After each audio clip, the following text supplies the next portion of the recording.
And good morning. I wanted to give another quick talk on Twitter. I'm really enjoying giving a quick update. I had just before I go into the content on Bitcoin, blockchain, and the whole debate that banks had for an awful long time that Bitcoin was going to be nothing, but blockchain technology was going to be everything.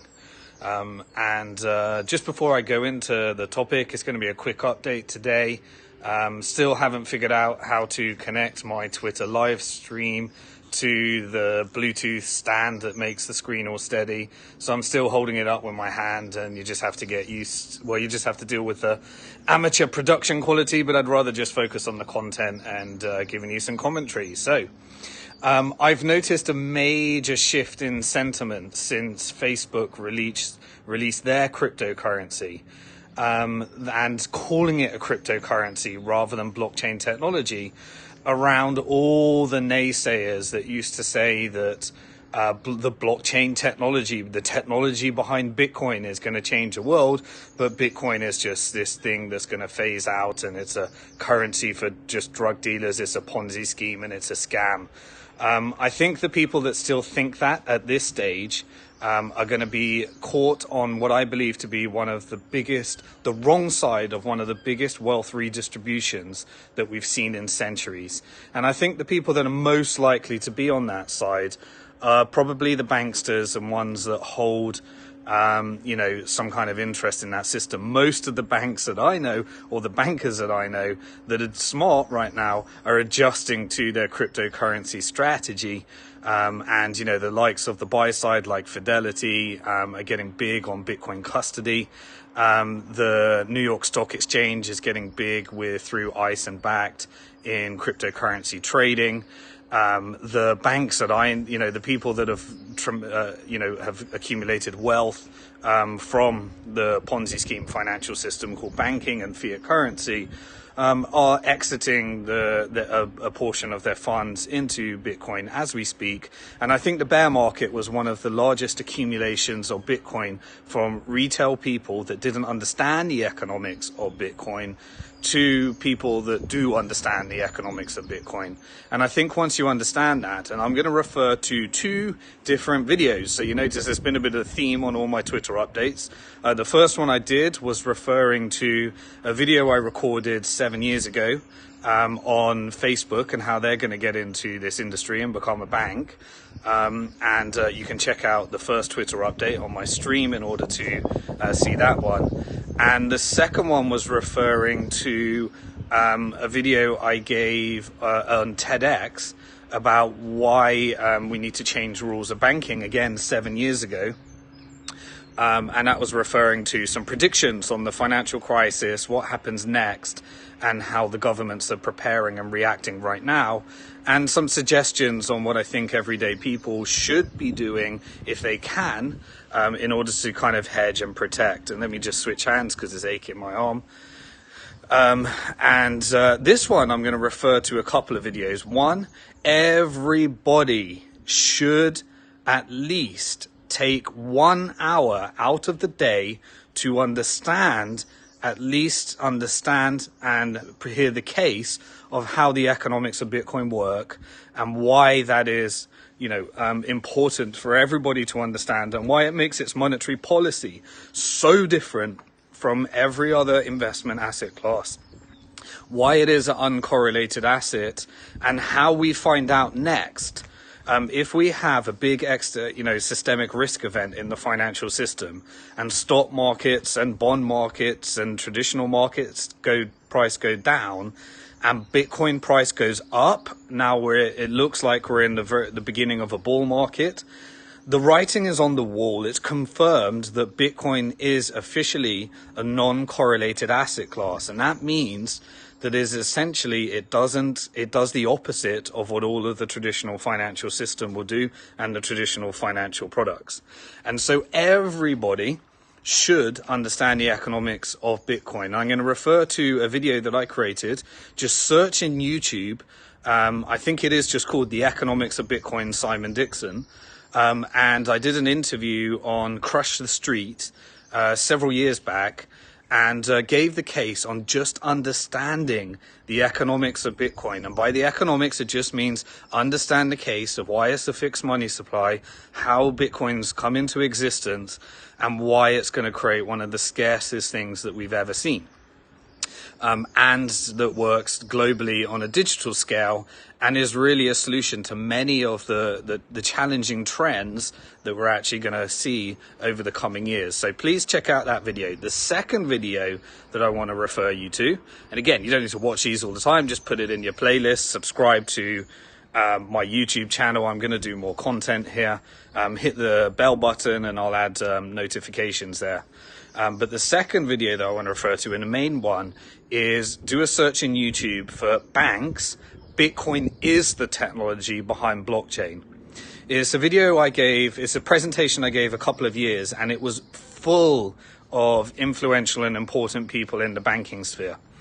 A while back, I was asked by Jefferies Investment Bank to do a roadshow and present to all of their most influential fund managers in the world, in Japan, Hong Kong, Singapore, Boston, New York, where else did I go? San Francisco, London, and many of the major cities where all of the fund managers basically hang out. I think I got exposure to presenting Bitcoin, and the price of Bitcoin was about, I believe this was when it was somewhere between $300 and $600 at the time.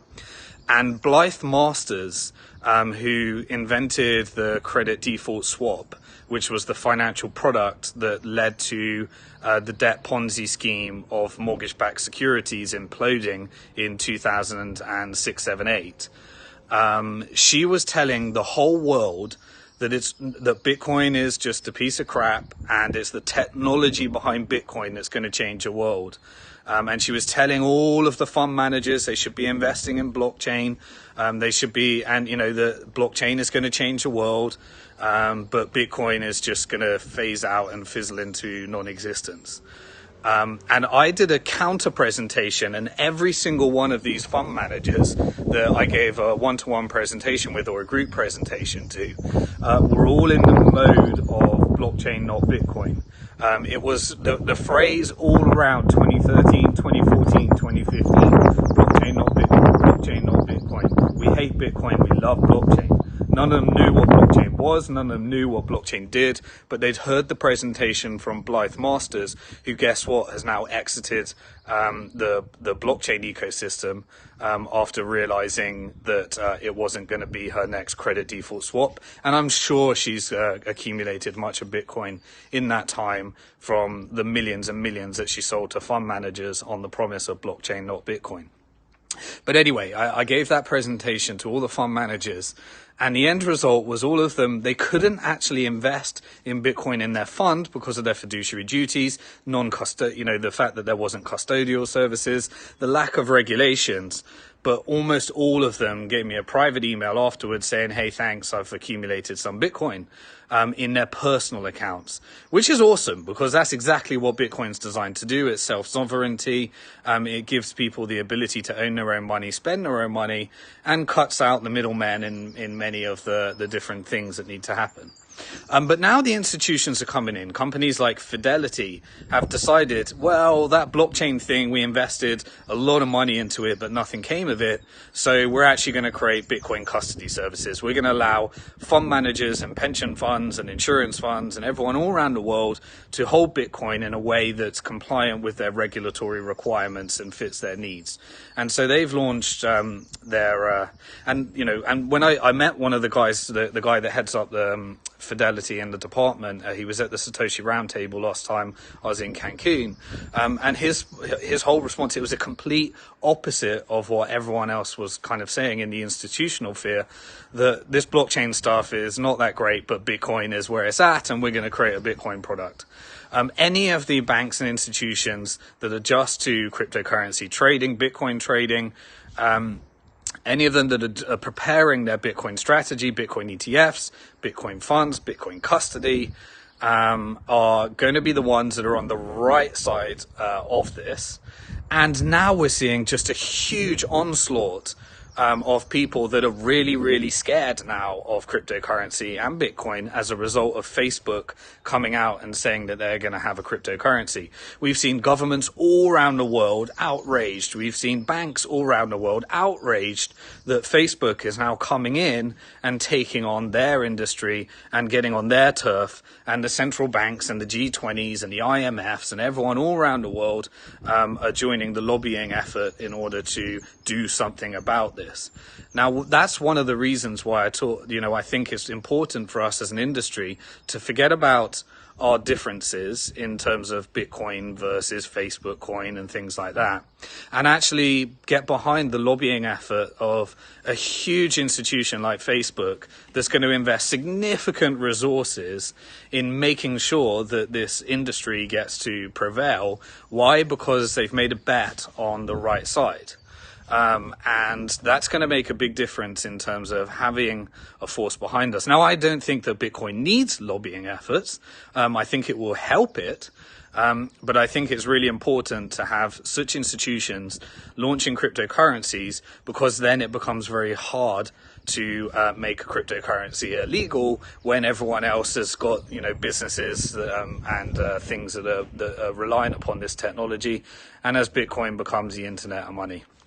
So anyway, what did I want to cover in this? I think the writing is on the wall, finally, for the whole sentiment that it's all about blockchain, not Bitcoin. I even remember, I don't know if you remember this, I can't remember his name, but there was a guy that actually wrote a whole book on how Bitcoin was a complete scam. I think it was 2015, 2016. And if anyone, please, in the comments remembers who wrote this book. And it was just going through how Bitcoin's going to disappear, but actually the end result is that blockchain is going to change the world. And he goes through all the people in Bitcoin, ridicules them all the companies. And if you go to my presentation on banks, Bitcoin is the technology behind blockchain, which essentially was a play on everyone saying blockchain is the technology behind Bitcoin. Then I gave the whole story and the history of what led up to people talking about blockchain and the very, very early days of Bitcoin and some of the things that were happening around that time and the different life cycles, and why Bitcoin is the important thing that comes out of this. So that's all I'm going to cover today. I think the writing's on the wall for this whole sentiment that it's blockchain, not Bitcoin. I think the sentiment is changing to it's Bitcoin, not blockchain. And I think that that's an inevitable, predictable and guaranteed thing. And please, if you want to learn more about that, then a couple of things that I said, interested in my comments on the Facebook, check out my Twitter feed. And I refer to the videos 7 years ago forecasting what will happen with Facebook and banking. The second video I gave was on what's happening in the economic crisis and the financial crisis, and I referred to a 7 year ago video on TED. So check that out on YouTube, or check out the video on my stream. And today it's really about the blockchain versus Bitcoin turning into Bitcoin versus blockchain. And you can check out my economics of Bitcoin video on YouTube, or my bank's Bitcoin is the technology behind blockchain on YouTube as well. And I want to leave you with one final thought. No matter what you think about Bitcoin, no matter, if you've made a fair assessment of it and you just think it's something going to disappear, my suggestion, this is not financial advice. This is not, you have to do your own research, you have to make your own decision, and you have to play with money that you're happy to lose, because this is still an ultra high risky thing. But I believe that the people that get on board with Bitcoin early are going to be on the right side of one of what I believe might be the biggest wealth redistributions that we've seen in centuries. And I think the financial institutions know that. I think the bear market was a mass accumulation of Bitcoin away from retail that were just trying to look for a quick pump and dump, over to institutional, and institutional are long-term holders, and all the Bitcoin, that's being held by people that are never going to sell it. And it was a big redistribution. I really believe that as the financial system starts to unwind some of its systemic risk Ponzi scheme-like characters, Bitcoin is going to be a really important asset class, and the people that have learned how to do it and get on board to it early. And you don't even need to do it in a big way. I'm not giving you irresponsible advice. Don't go sell your house and completely change everything about your life. But I do believe people need to hedge, and they need to get themselves on the right side of what might be this redistribution with money that they can afford to lose, because it's still high risk at the end of the day. But that high risk nature is changing every day. And the final result is that those that, the important thing about understanding, Bitcoin and when it becomes like a medium of exchange, which is how most people define mass adoption, the day it becomes a medium of exchange is when it reaches some kind of stability in the price. In that sense, it becomes a store of value, a medium of exchange, and a unit of account, because people can understand the price because it doesn't move too much. People can spend it because they can plan whether to pay their rent. Most people can't pay their rent if it's different every week, and they can plan their life around it. And a store of value means that you preserve wealth, like gold, as opposed to it being deflated away through deflationary currencies and through inflation, like through governments printing fiat currency. But the opportunity is when Bitcoin is what I call now a speculative store of value rather than a store of value. It means that the opportunity to make returns are available because Bitcoin is still a speculative store of value and not a store of value. Once it becomes a store of value, it's got a stable price and it preserves wealth, and it doesn't become a speculative store of value which produces returns. And so as long as people still think that Bitcoin is just a Ponzi scheme, a scam, or a currency for drug dealers, then you know that it hasn't reached the stage of it being that unit of account, medium of exchange, and stable store of value, which means that there's still the opportunity. The more people that think that means that it's not factored into the price yet. It's a scarce resource. Eventually everyone's going to know that it's not.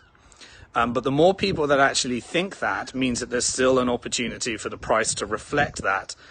So the day that everybody knows that Bitcoin isn't a Ponzi scheme, a currency just for drug dealers, and it's not a scam, is the day when it probably becomes a store of value and you're just using it to preserve wealth rather than accumulate wealth.